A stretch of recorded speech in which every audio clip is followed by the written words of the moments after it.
Lance, what's up? What's up, Rhett? How are you, man? I'm good. We have a good morning ahead of us today. Dude, I think when it comes Before to you Stoke, introduce me, you guys start the podcast the exact same way, which is great. It's just hilarious. You're like, Lance, what's up? Rhett, anyway, so sorry. Well, that's how how should we start it off? You're the maestro. That's how you, it's just funny. I that's what made me giggle, because just now I'm sitting on your podcast and you're starting it the exact same way. I love it. If this takes on too much of a professional sound, then I think Lance and I have gone the wrong direction. We're the what has flown, I don't know. We're not in the right place. Chicken has flown the coop. No, we do this because we enjoy it. We love talking RT, and I just kind of picture myself sitting around a coffee shop with you, just chatting away. So that's how we want to do it. Guys, today I have my Field of Dreams mug. This is Field of Dreams. Have you guys heard the story of going to the Field of Dreams with Terry? Well, go ahead and share that, and then we'll introduce our guest, because that's a cool looking mug. I'm going to leave people in suspense because I'd rather hear about our guest. And there'll probably be a good moment to talk about the Field of Dreams. Usually you got the Amarillo mug from the RT Summit. This morning at home, I was drinking out of Someone in Spokane Loves Me mug, which, my daughter lives in Spokane now. So that's what I was doing today. Wow. All right. I've known this guy since 2002, I think. Oh, four. Four. Is it 4? No way. Really? Because I started at Fuller in 2002 and then started at Bel Air in 2004. Okay. So when I was the college pastor at Bel Air Pres, this guy and his wife, Mindy, who were both at Fuller Seminary, both Fuller Seminary grads, came on to staff in was it junior high department at the time, originally? Yeah, so originally I came on as like a 7th grade lead. Okay. Under Lars Rude. So this guy, R.O. Smith, and I have spent a lot of time together in ministry, talking theology, hanging out, doing life, running, all kinds of things. And he is, I'm going to call him a new baptized convert to the field of RT. Hallelujah. Welcome to the group. He's gone deep in. If any of you know what that's like, listening, where you just kind of go deep in. And so he's been texting me and like, dude, I have all these questions for you. And I'm like, well, you know what? Come on the podcast and let's talk through questions, because sometimes when you've been in a while, you're just not seeing things maybe that are important, or you've been going a certain direction. And it's important to look up and maybe look at some of the pivots RT has taken over the years. There's some things happening in training that are different from when I was trained by Terry in 2014. And when I was first introduced to the model at the Hideaway in 2010. So it's been a while. So Aro, welcome to the podcast. We are excited to answer questions and dialogue with you today. Well, thanks for having me. When you were saying that it feels like coffee, I was like hearkening back to every Tuesday, the rock band, the church rock band would go to Starbucks. We weren't a rock band, but we would always say, I wonder if people think we're like famous, like we're a rock band, because Rhett and he's the gorgeous front man, and I look like gorgeous. I'm the guitar player. And then we had Drew Sams, who was over there playing bass. Whoa. And Rachel, as the backup singer. We were just like laughing. And then we actually had TJ Stafford join us occasionally, and he was actually the context is important too, because the Starbucks it was up off Beverly Glen, which is next to that famous diner called I'm blanking at the moment, but if you went in that diner any time of day, you would see the who's who of Hollywood just sitting in a booth next to you, and it was crazy. And so you're always looking around up there wondering, I wonder if that person's famous. So was that the one Larry King visited often, or no? I don't know. I think it's a different one. Anyway, but we were not famous. And RO also, I should say, Lance, he is gracious enough to take our podcast, and he has been cleaning it up for us on the back end, bringing you the little bumper music, the little video, and editing anything that we need edited. So thanks, RO. So if you don't like it, I'm sorry. That's the best I can do. So. And I do appreciate Aro is giving me a little bit more deepness in my voice, and we are still pretty raw. Like we want to like keep this raw. So like but he's at least making it so it's like you can hear it. It's audible. That was the key, because as Rhett said, I'm a runner, and so I'd be up at like 4:30 in the morning to go run, and I'm running, even, no one else is out there, but I'm running, and there'd be times when I'd be like, I put my phone right here, because I don't listen to the earbuds. I just have my phone here because no one else is around. So when Rhett talks, I have it down, and when Lance would talk, I'd turn it up and then turn it, and I'll just be like, oh, that's driving me crazy. And one time I was just like, that's it. I think I can help them. So I was like, can I help you guys? And they were like, sure. So, please. I just wanted to get I'm just trying to go for the evenness across the board if I can. Everyone out there was like, thank God that Aro stepped in to help these two guys. Yeah. Either that, or they're like, dude, get that guy out of here. Get someone that knows what he's doing. So I just feel honored that you wanted to turn me up. I mean, I think that yes. That's the part I'm hearing. Well, I'm a worship leader here, and they're always like, can you turn Aro down? I'm like, no, that's part of my master plan to take over the world. I need more of me. So anyway. All right. What are we doing today? All right. So questions. Okay. So I guess the first question, I want to talk about the pain cycle, right? Yeah. So for a long time, I was wondering, what are the 4 steps? I think I got the pain and peace cycle, but what were the 4 steps? And I think I got that figured out. Rhett gave me this recommendation, the 5 days to a new self. So good choice. I went on a retreat in June. I read that, but I think the big thing that I keep coming back to on the pain cycle is, I've heard Terry say, and you guys say, your pain cycle is your pain cycle is your pain cycle. But can it be different in different like contexts or situations? Because I feel like, just like your personality test or how you deal with like conflict management is different and different. Like how I deal with conflict management with my mother-in-law is different. How I deal with it with my wife, which was different. How I would deal with it with like kids in youth group once upon a time. But I feel like sometimes I find myself in the pain cycle, or at least in coping. I'm kind of like, man, I'm angry, but it's not because of things my dad did to me or my mom did to me growing up. I feel like I'm just mad because I got a 6-year-old who's like talking back. So I just feel like the pain cycle, I'm just wondering, I guess more understanding of the pain cycle, and why does it feel like it's changing, or it's not changing? How do I, delve into understanding where my frustration with my 6-year-old is versus like, something from my childhood? Does that make sense? Yeah. Lance, you take that. You start. Thanks. The doctor, take that. Okay, so when we're looking at the pain cycle, the thing that we're looking at is this part of our body. It's like we're looking at the brainstem and the midbrain. Okay, so this is like very like subcortical type stuff that's going on there. Okay, and when we talk subcortical, we actually don't have words for this section of our bodies, right? So when it comes to feels and all this other stuff that goes on within us, what's happening in those moments, it's in a non-verbal part of our brains. Okay. Mm-hmm. So number one, I would say like, this is why, like sometimes when I'm doing people's pain cycles, I like to understand where they feel it, how they feel it, because sometimes that can actually be like more telling for a person. You mean physically where they feel it? Yeah, exactly. Okay.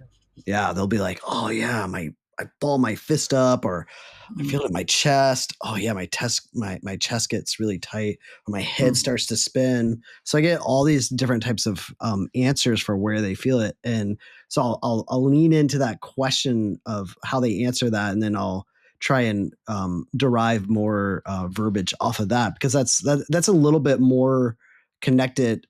So when you're asking those questions about trying to understand safety and identity questions. So that's where I'd start with the feels, right? That's where those come from. Okay. And then in our brains, we have this part called the amygdala or limbic system. And our limbic system is the response system, right? Mm-hmm. And, I would say like our response system generally does the exact same thing like when it encounters something, you know, it's either going to jump into the fray or jump out of the fray. How it jumps in or how it jumps out might be a little bit different based on circumstances. But what I have found is that in general, it would be a like more in that zone of it. It's either that fight or flight. I have been curious. This is my own ponderings as I speak now. Nice. Um, with Terry's usness idea, and I think about when the two become one. And I think about this idea around like family and things like that, like why we can be so cruel to our spouses, and not to anybody else or to our children. And I've often looked at this from this lens of when the two become one, right? I find that like if you're a really big shamer, right, type person, I'm always curious around like that shame that you beat yourself up with. Now that your spouse and you are one, or your family is representative of you, is like you might have a little bit more anger. That anger that gets expressed is kind of like that same anger that you beat yourself up with. It's just we just put a microphone to it. But that's my own curiosity. I don't have like I don't know how the authorities would speak on that, but that's part of my curiosity. So because I do notice around like family, we do different things. What about, do you think like, I feel like at work, like sometimes we have to respond in a certain way. So we're kind of curtailed to our work environment. So we have this pre-programmed responses that we're trained to do. Like, you know, you don't say curse words or, you know, I don't know. I'm thinking of all these things that like you should be dressed properly. It'd be weird if you showed up to work with like bell bottoms on. I don't know. Rhett wears bell bottoms a lot. Yeah. How do you think? I mean, I think the pain is the pain. It just takes on different nuances and forms over the years and kind of shows up in new outfits and disguises and can, you know, how do I want to say it eloquently? I don't know if I can.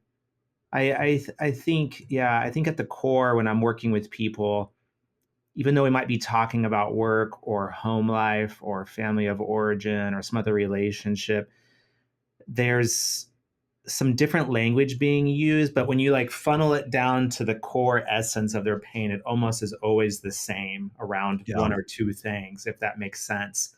And sometimes I'll even draw like just a funnel up on my whiteboard in my office and put the top what they're saying.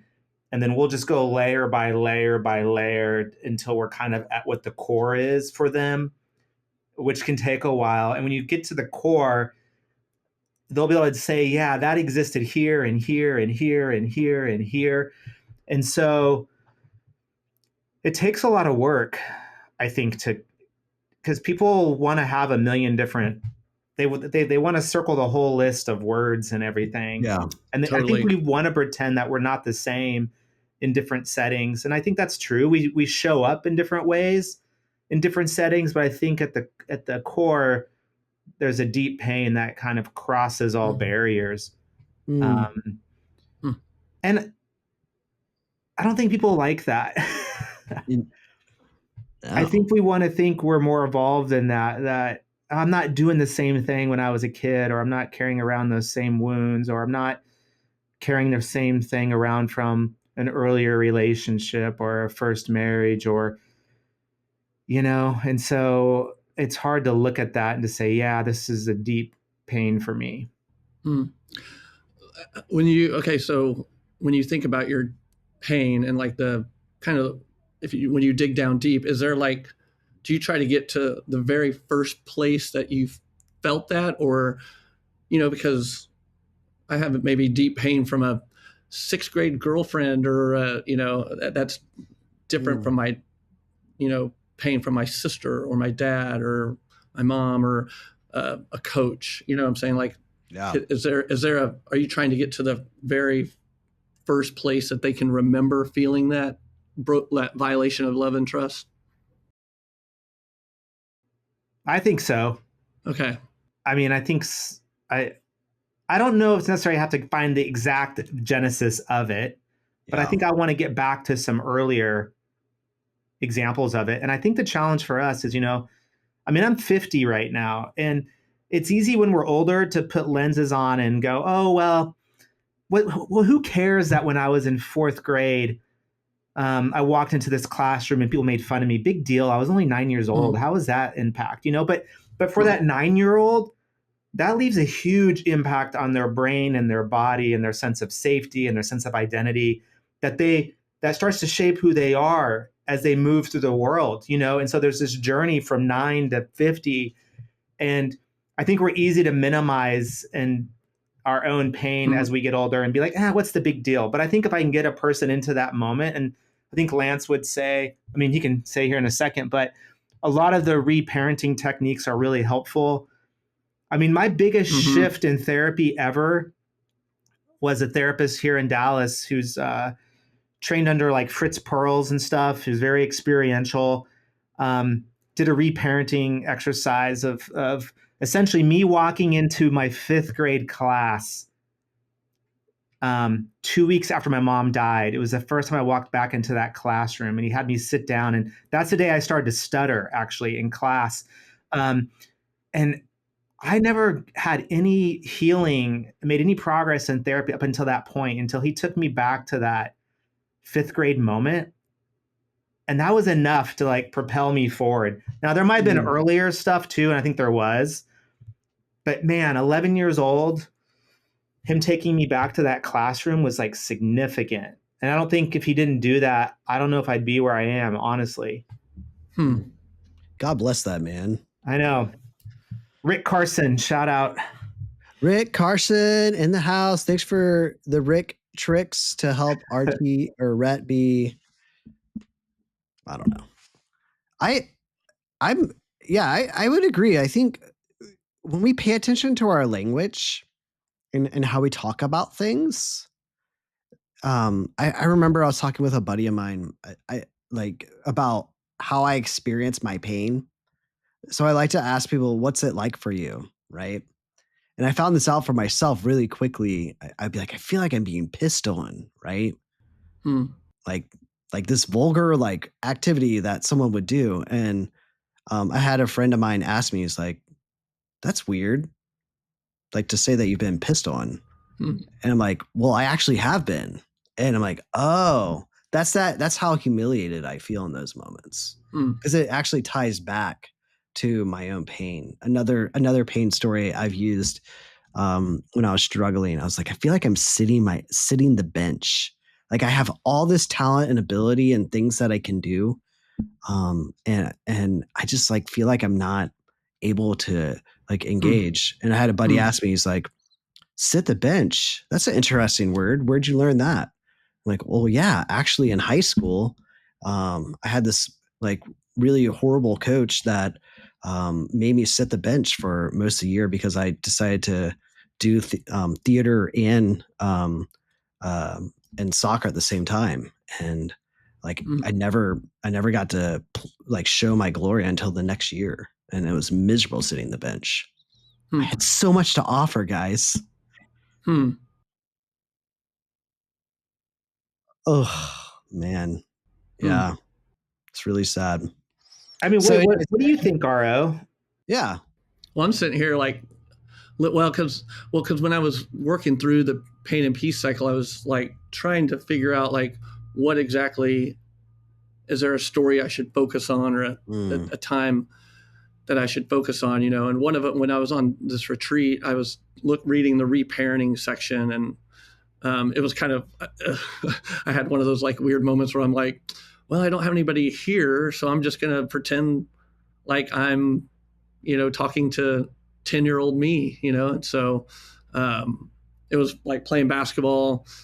I was always like ahead of the game as far as like hand-eye coordination with with other kids in my age, and because sometimes when they first start, you're a little slower, but I could just pick up things quicker, and then eventually people caught up to me or whatever. But I was always, all that to say, humble brag, but I was always saying like was always like the best player on the team. Like in 4th grade, I was like the best player on our team, and we were undefeated. And What was we the were name in of your a team? I don't even remember. It was Norman Optimist basketball, so that's all I know. And it was like part of the Norman Optimist basketball league. And I remember we were in the finals and we played this other team. It was double elimination, and they beat us both times, right? And I remember like starting to kind of cry, and I remember like crying, and I just remember my dad saying like, "Don't cry. There's no need to cry." You know what I'm saying? And so, I just remembered that because I feel like I say that all the time to my kids. Like, you know, they scrape their knee, like they fall over on their bike, and you're like, "Oh, you don't need to cry. It's okay. You're fine. You know, your body's working. It's fine." You know, I just go quickly to the past the. They just feel, you know, even if it's not physically hurt, the surprise of falling off their bike, or the, you know, the surprise of hitting the concrete, or the, you know, that initial like, what just happened? You know, the chaos a little bit in their mind. I try to quickly move past that. And so anyway, I caught myself reparenting myself on this retreat, and like giving like, what would I want to say to, you know, 10-year-old RO, and you know, so that was just kind of a cool moment of just like that's one of the things I really appreciate about RT and what you guys talk about is trying to come up with experiential times in your practice so that people can not just be like, "Oh yeah, I remember when I was, you know, crying, my dad said not to do it," but it's like, okay, let's reenact that. What would you want it? I'm going to be you crying now. How would you wanted your dad to respond? You know, and I'm like, ooh, that adds a layer of power that I'm drawn to, I guess, when I hear you guys talk about it, you know. And just like your story, Rhett, when you've told me your story even before I knew it was like in the RT world, and I was like, dang, dude, that's a powerful story, you know, and how it's changed you.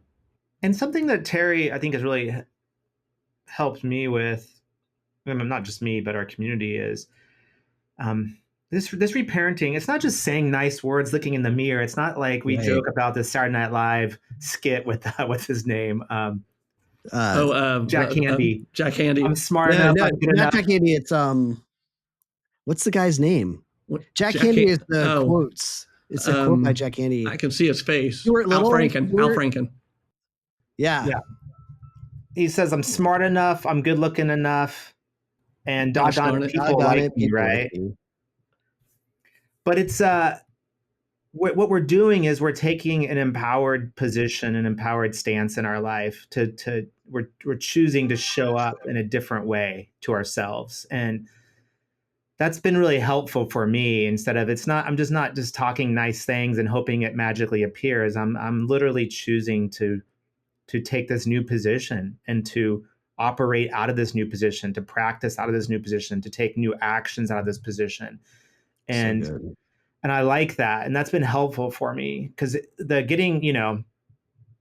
recognizing your pain is fairly easy. I mean, I guess we could always plummet the depths deeper and deeper, but getting into your truth is very difficult, I think, for a lot of people. And that's, I think, a lot of the feedback and that's where the resistance in therapy for me comes as we move towards that truth work.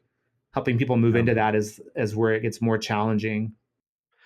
Yeah. So, and then going back to your question too, like, do we have to go to the origin story is your question, right? Yeah. Right. I would say it's preference. Mm-hmm. Okay. Because I can go to the origin story, right, of where it happened in my own life, or I could just go to the last time I experienced it. And the truth is the truth is the truth, right? Mm-hmm. It's going to hit me like in that old spot. There's like this huge wound that like I can access really easily. But even the most recent time, there's a bit of a wound that's still crying to be healed. So, and the fortunate thing is the truth is that healing balm that hits the same either way. So, if you're really struggling, I find that sometimes clients or therapists will struggle to find that origin story, and they're like, "Oh man, I just can't find it. I can't find it." Like, you don't have to find it. Yeah. Like you just go to the last time they experienced it, and you can do really good work right there too. So that's true. That, Right. like, Because if your pain is your pain is your pain, and yeah, yeah, right. I totally believe that. I think sometimes, probably because I sit in a chair all day doing therapy, I'm just naturally curious. And so I'm always wanting to go deeper and deeper and deeper. And I've noticed over the years working with RT, I've been able to get deeper and understand at a deeper level. But absolutely, when a person shows up in my office, I want to understand like what brought them in today. Like why did they choose to show up today? I don't start with, hey, now tell me the next 4 hours about your history growing up. I start with today, and the pain cycle leads me, I think, to the right directions and helps me ask the right questions and move in the right stories. yeah. So how quickly do you guys come up with a client's pain cycle? Like I meet with you, after how many meetings will we have gotten to the pain cycle? Will you do it in the first meeting? Will it be the fourth meeting? Is it the 10th? What's your, I guess, goal with clients? Or is it based on how much the client shares, I guess? Rhett, you can go first on this one. I'm curious. I have this whiteboard in my office, and I like to be pretty active in sessions. So that first session, like we're talking, engaging, and I'm writing up feeling words and coping behaviors. And that makes the person feel really understood in that first session, that there's some semblance of like, oh, okay.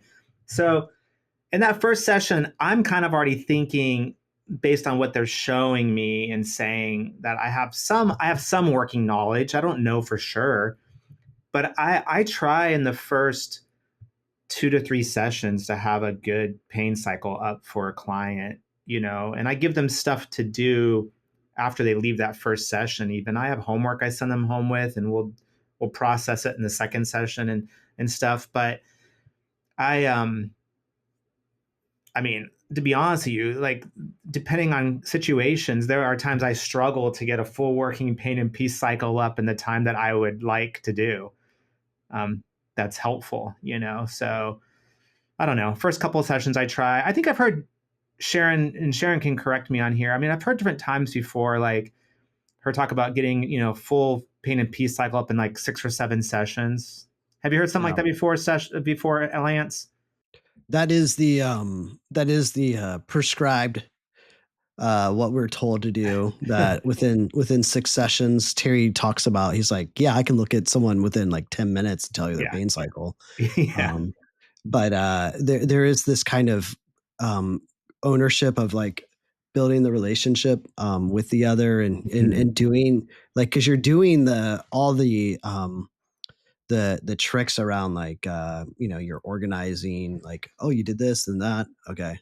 And what were you feeling then? What was the message you were receiving about yourself? So you're doing that stuff for the first few sessions, and you're sourcing it, and doing all that sort of thing. Now, I would say that there's different cases where you would go faster. For instance, I know Michael Cox, amazing therapist. When he works with teenagers, he'll do a pain and peace cycle in their first session.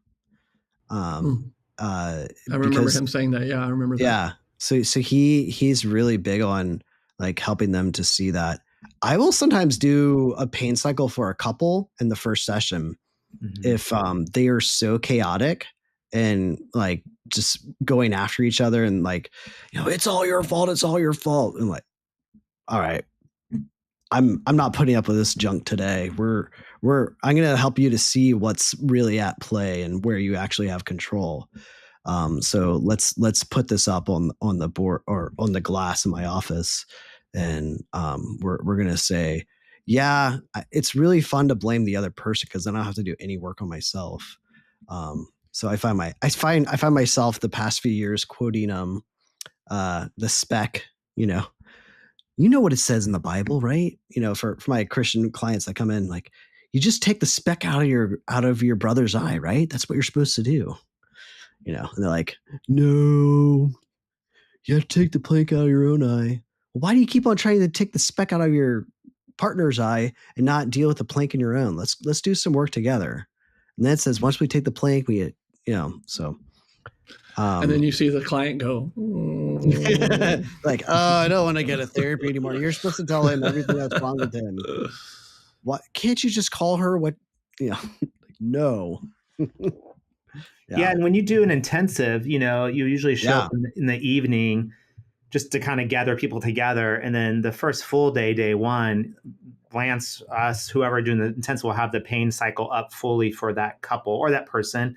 And then day 2, you'll move into the peace cycle and the 4 steps. And really by day 3, you're practicing steps and getting a lot of experiential stuff. And of course, in intensive, you have all day, or not all day, but you have a lot of day to work on that stuff and sit with it for hours and hours, which is really helpful. And that's one of the reasons people love intensives, is because in a matter of days, you can do a lot of work, and a couple can leave an intensive, or a person can leave an intensive, really empowered to create change.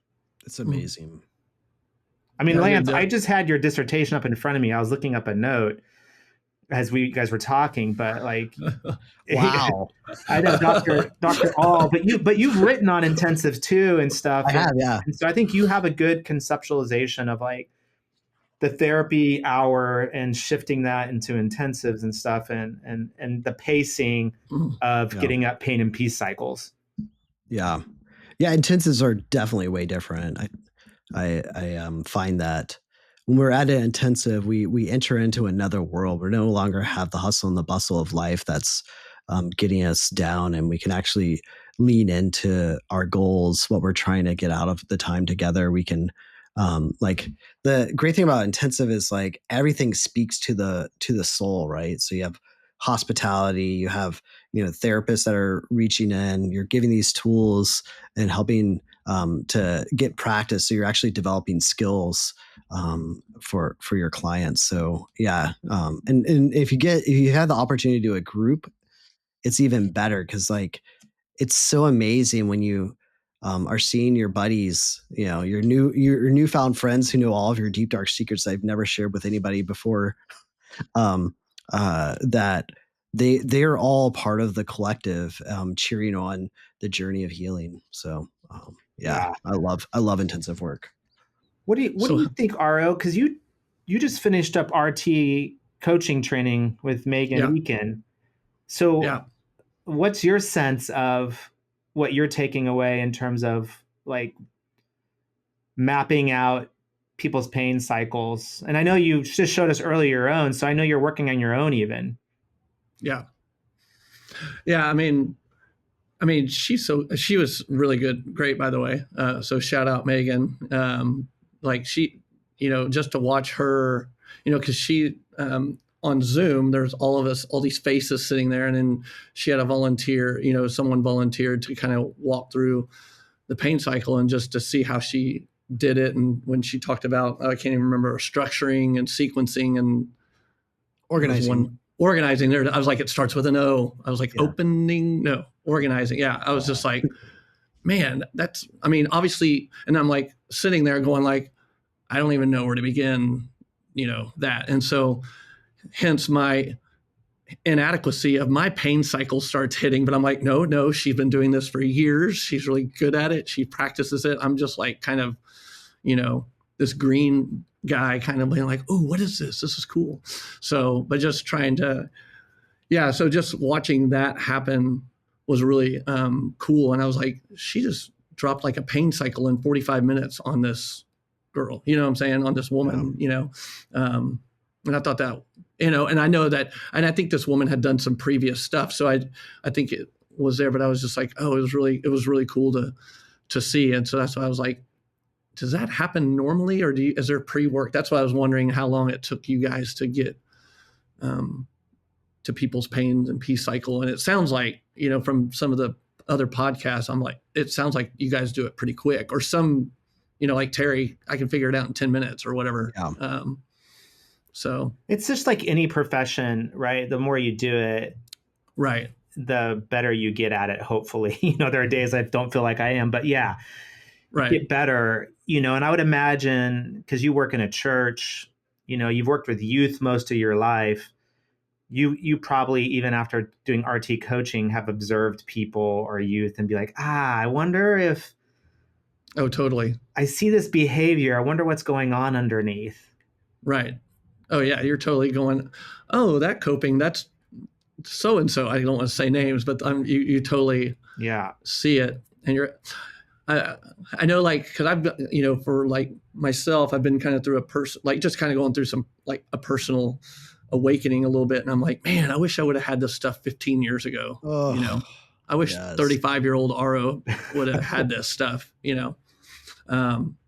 but when we talk about, your clients' pain and peace cycles, when you go to your conferences and stuff, like, do RT therapists have RT therapists therapizing, if that's even a word, you guys, or how do you, because you guys aren't without emotion and without pain cycles and peace cycles yourself. So how do you find that, or how do you, I guess, keep yourself regulated? Go. Who wants to answer that? Do as I say, not as I do. Well, and it's even in youth ministry, I remember someone was like, what happens when you speak, the words you're speaking, you don't feel like you're living out? And I'm kind of like, I remember asking that to a mentor of mine too. And he was just like, that's the great thing about the truth is the truth. And sometimes the messenger is broken, but the truth is still, God is still in the truth of it. Yeah. And so that doesn't mean we can go off and just kind of live sinful lives and preach the gospel and it'll be fine. But it's having grace, knowing that there's grace covering that, which I always appreciated. But I don't know. I just think, I don't know. I was just wondering, like, specifically, like with you guys, how do you keep your pain and peace cycles regulated? I mean, how do you self-regulate? Yeah, I'll answer this. So in my office, I have, I wish we were in my office right now. This is my home office that I share with my wife. So that's why I have cute stuff here on the walls.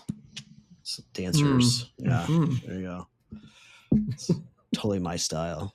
But in my office, I have things that remind me of the truth. So when I'm sitting in my office, I have this instrument panel. My dad worked at NASA back in the day, and both my grandfathers worked at NASA too. And so on my right side, I can look and I see this instrument panel, right? And it reminds me when I'm in session, I need to check my instruments. I need to be aware of where I am, because if I'm flying blind, I might crash the plane. That's cool. I didn't know you had that. That's awesome. Yeah, I'll send you guys a picture. Yeah, that's awesome. Put it in the show notes. Put it in the show notes. That's right. No, it's amazing. Like, it's got it has like their actual airplane instruments. Yeah. And my grandfather actually during World War II used to repair aircraft instruments. So I like flight. We can get into a whole story about this some other time, but I like to so I will look at that instrument panel and I'm reminded of that. I need to check my instruments, right? That's on my right side. On my left side, I have this place. I used to be a big rock climber. It's like my biggest joy. And there's this one climb I was trying to do a while back that I just could not get past. And it was so hard. Like I would get up there and like it had this like crazy overhang and you had to put yourself out there. And it was in Joshua Tree. And I had fallen so many times being like, like just getting so mad and frustrated. But I remember the day that we slayed the white whale. Right. And I had to put a lot of practice and a lot of work into it in order to get to that place. And I had to really pay attention to myself, to understand, to look, because there are these like little secret holds that I could not find on the wall that I was trying to climb. And once I found this, I was like, there they are. There they are. So these are like little reminders for me to check my instruments and what are those holds that I can really depend on. I can't find them right now. And for me, like the truths that I know that always work is that I'm still called, right?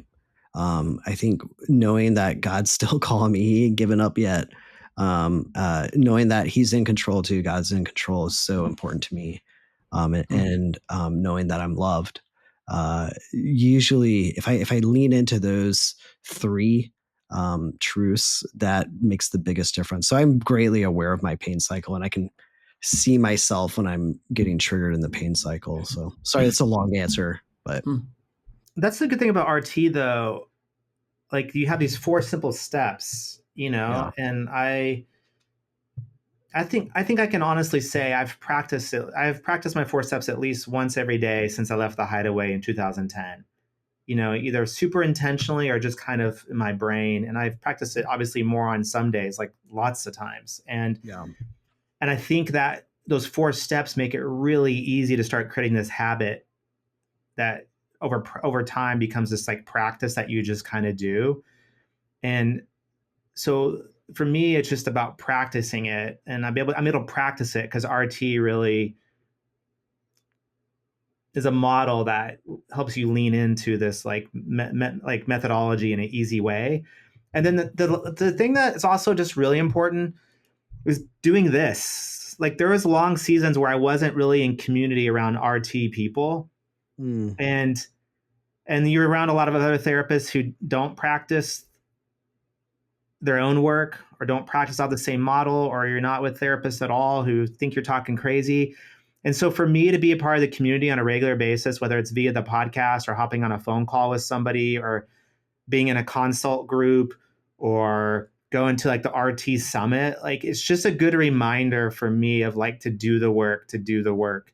Yes. You just need that community to encourage it. And if you don't have that community around you, it can be easy to let some things fall away. So find that community. Oh, there it is. The instrument panel Lance has shown us. That's a really awesome. Dude, That's my so dad, cool. he worked at NASA, bro. He like did a CAD design beforehand and had it all done out, and says, this is the reminder he gave me. He said, Lance, set your course high, fast, and straight and true.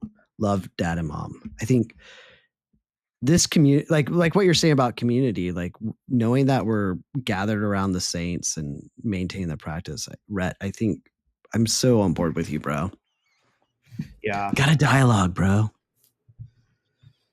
And a joke earlier, the one thing you do when you learn this model is don't go home and try to identify your spouse's pain cycle for them. And I think when I went to the hideaway in 2010, it was the sit back then. It was an observer role, 3rd chair. And I came home and tried my own pain and peace cycle right after that intensive. And what I learned early on was I just got to do my work, and it will probably even shift my marriage. And I noticed a significant shift in my marriage after 9 months of me just doing my own work. And then eventually my wife and I went together to do like strong marriage stuff, the pain. So my wife knows now the pain and peace cycle. And so I guess I just was adding that as another layer, now that, my wife and I will use that language at home too, which is really helpful.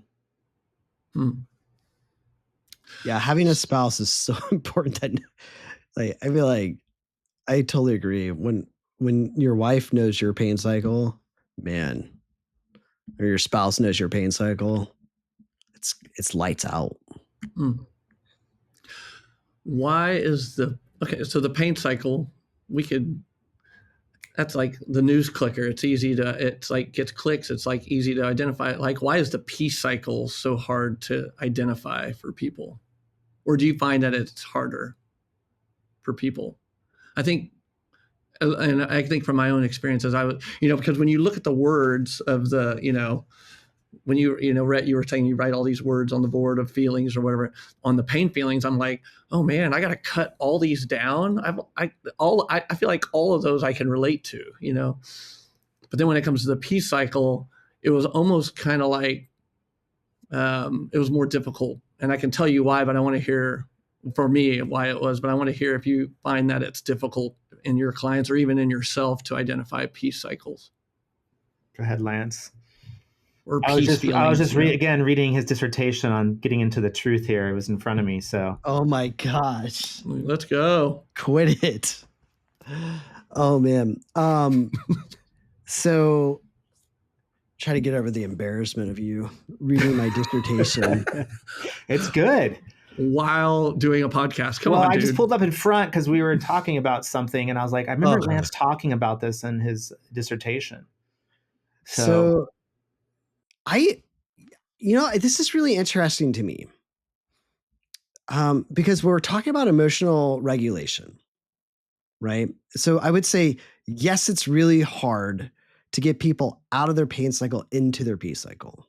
However, I would also say it's really easy for people to know their peace cycles. Because the idea around emotional regulation is that when you're good, you're great. In fact, most of the time you probably are good. It's just when you're bad, you're really, really bad. Right. So I would first say that when I talk to people, so are you always like this? Are you chronically in this pain cycle mess? And when they are, then it's a lot more work to get there. But I would say that for a lot of the population, they know what it's like to be regulated. Mm-hmm. And when you can tap into, well, why do you feel regulated now? What's different? And sometimes you can find those truths on a very surface level, and then you have to drill down deep on them. But so that I would say the actual hard part is the transition point. It's that moment when you have to lean into the void, right? Mm-hmm. Where you're totally locked in your pain cycle, and that part of your pain cycle, your brain's on automatic pilot. So you're just cranking, and what I'm doing makes perfect sense. I should be annihilating you right now because you deserve it. And whatever, I'm just done, so I would say the hard part to me with is actually helping people find that transition point. And we could probably name a few of those things to help you to get into it. But by and large, I feel like people, when you start speaking truth and finding truth, there is a craving for that inside of the human soul. We long, long to know that we are loved, right? We want to know that we are unique, that we are, that there's something special, that we belong. That is so core to our existence, that there's this sense of justice out there, that there's a cry for justice, even really young, around fairness. Our souls cry out for these things. I think, and so going into when, what my own personal is I totally hear that, Lance. And when you talk about it, I'm like, yes, 1000%. When there's scriptures that are like, you are beloved. Yes, you are. Da, da, da, da, da, da. And I think for me, what caused this question, because I was in my own experience, I think the struggle is my core wants that, but it's my core has a hard time trusting that. Yes. That's where I'm and so that's where I guess I'm wondering, do clients have a hard time getting into their peace cycle similar to me, because they have a hard time trusting those words that you are adequate, that you are they have, or is it just me? Maybe it's just me and my total brokenness. You're so inadequate, Aro. Right. Well, yeah. So I definitely. This is, and again, Terry would say, if truth comes from a spiritual resource, in this case, a lot of us are talking about God. Truth comes from others, what others say about us, and then truth comes from ourself. Terry would talk about the most important truth is that truth from self, what we believe about ourselves. And I used to think that was like blasphemous. What do you mean that's the most important? But the point is, God could be communicating truth to us all day long.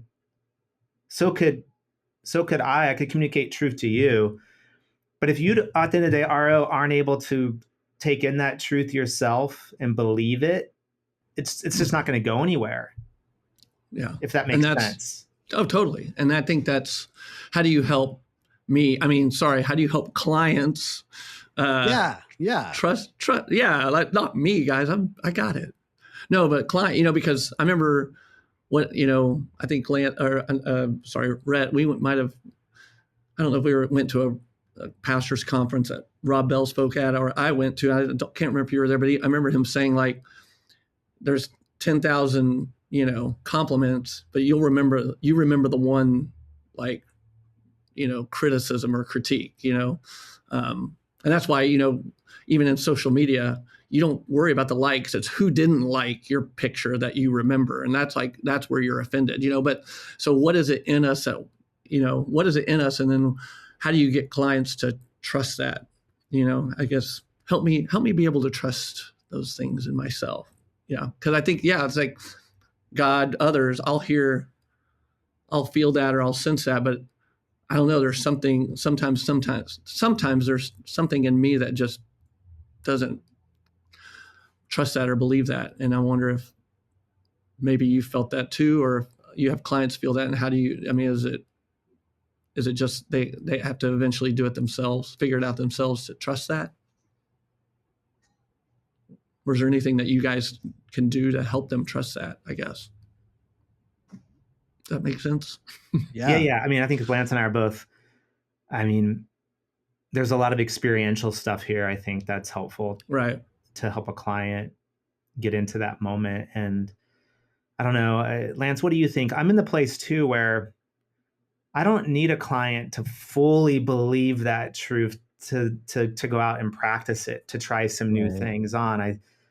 To me, there's this like reinforcing pattern of like, this person may not feel adequate, but let's go out. What would an adequate person do? What does that look like in their life? And the more that they do that, they start to, but also at the end of the day, even if we can't do those things, to anchor ourselves in that truth. And I just want to say, this is where the practice piece is so important. Yeah. It's just over and over and over. We're walking through these 4 steps and we're practicing it and we're not letting go.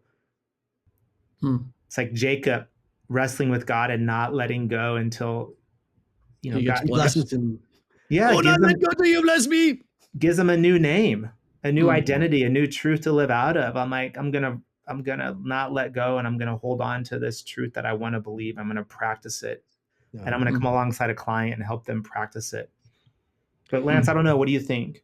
Yeah, to your point, RO, yes, you're absolutely right. There's nothing wrong with you. This is part of our human brains and the way it's created. What we have found is that when it comes to negativity, our brains work like Velcro. And when it comes to positivity, it's more like Teflon, right? There is a ratio of 7 to 1, right? It takes 7 positive things to get rid of one negative thing. Yeah. My dad used to say, 1 ass shit kills 1,000 attaboys, to Rob Bell's message. Shit. There goes 1,000 attaboys. Or even Benjamin Franklin says, it takes a lifetime to build a reputation and a moment to lose it. So we live with high stakes. And when our brains are prone to survival, that's what our brains want to do. They want to live, right?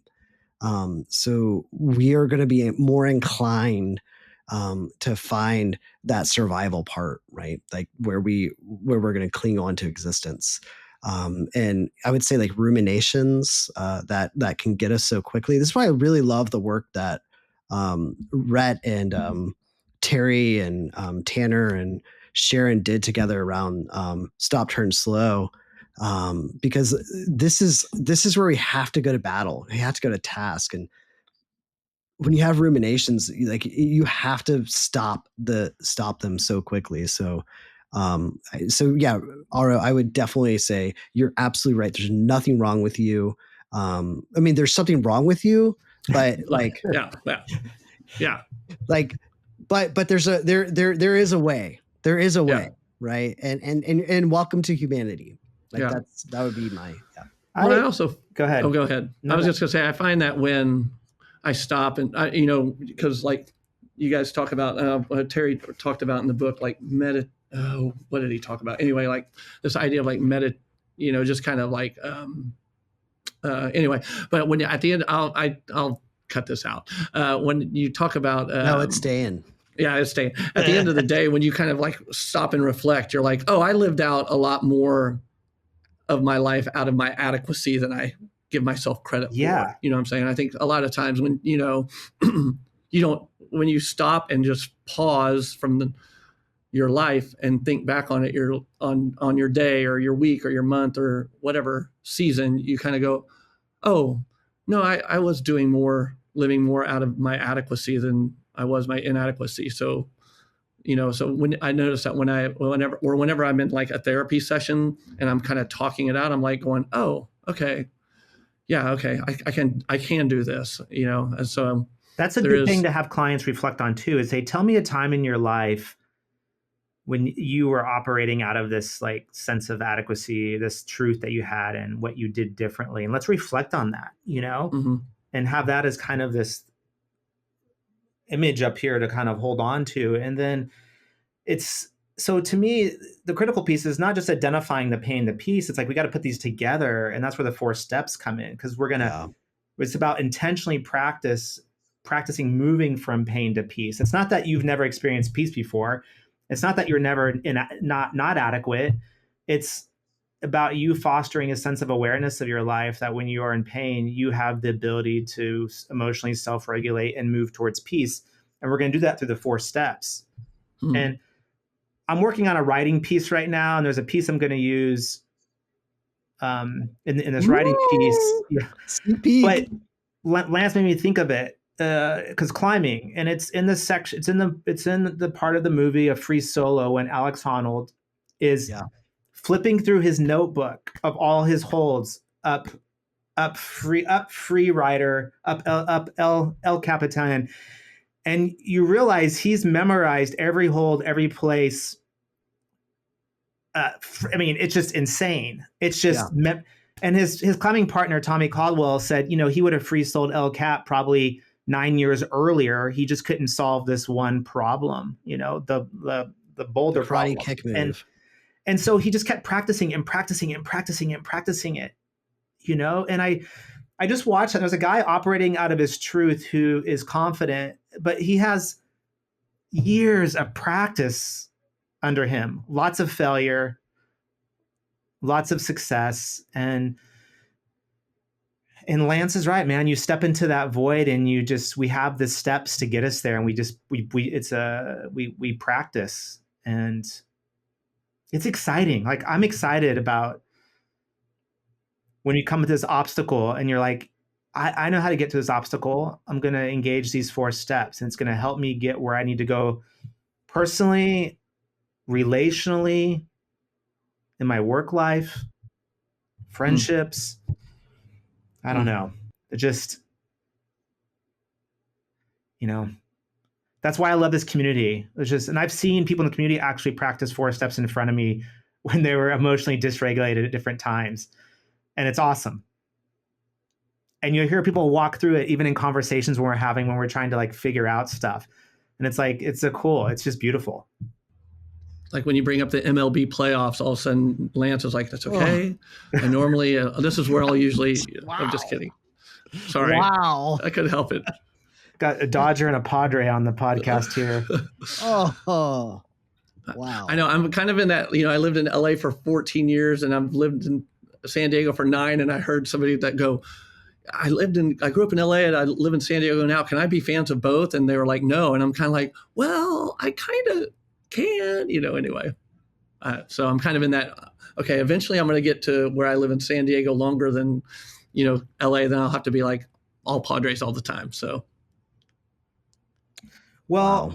Anyway, we need to wrap up here in a minute because I know we got sessions to go to, but yes. Aro, we'll have to have you back on dialogue because these are good questions. Yeah, it's been fun. And what we really need to do is have Terry and Sharon on. Oh, I think I'd be intimidated. I would be intimidated by that. The authority figures to come in and like help answer some of these questions. But I think it's helpful for anybody who's practicing RT to like look at things from different angles and to ask questions we have been asking. And I had someone reach out to me the other day who's a student, and they're like, do you think I should wait till I graduate to do level 1, or should I do it right now while I'm a student? I'm like, do it now while you're a student and move that into practicum. And like you said, I wish you could learn this stuff 15 years ago.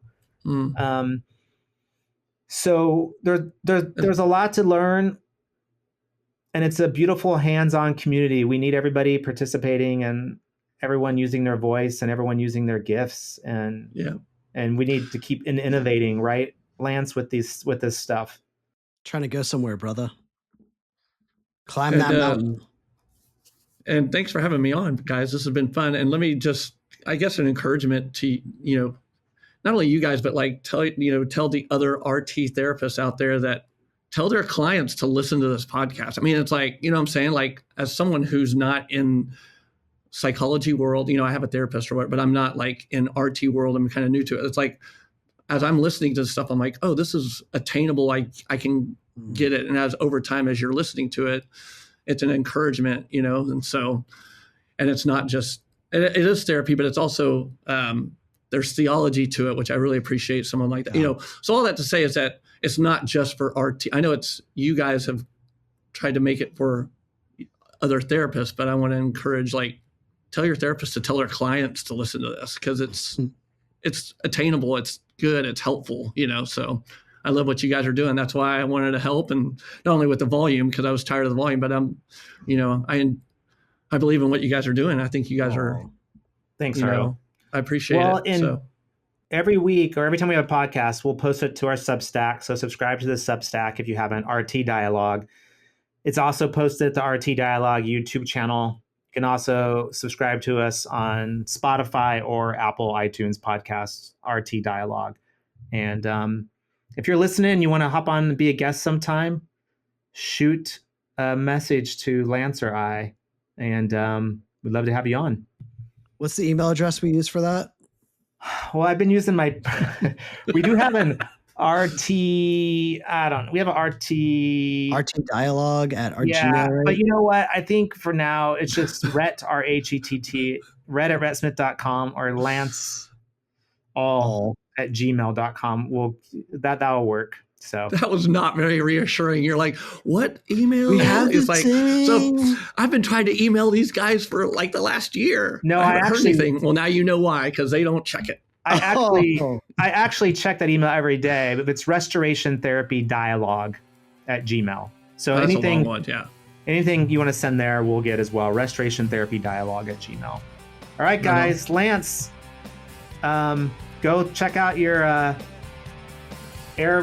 air control, air flight modules in your office, and have a good day doing therapy. And Aro, thanks for jumping on. Love you, Aro. Love you guys. Thank you. See you guys later.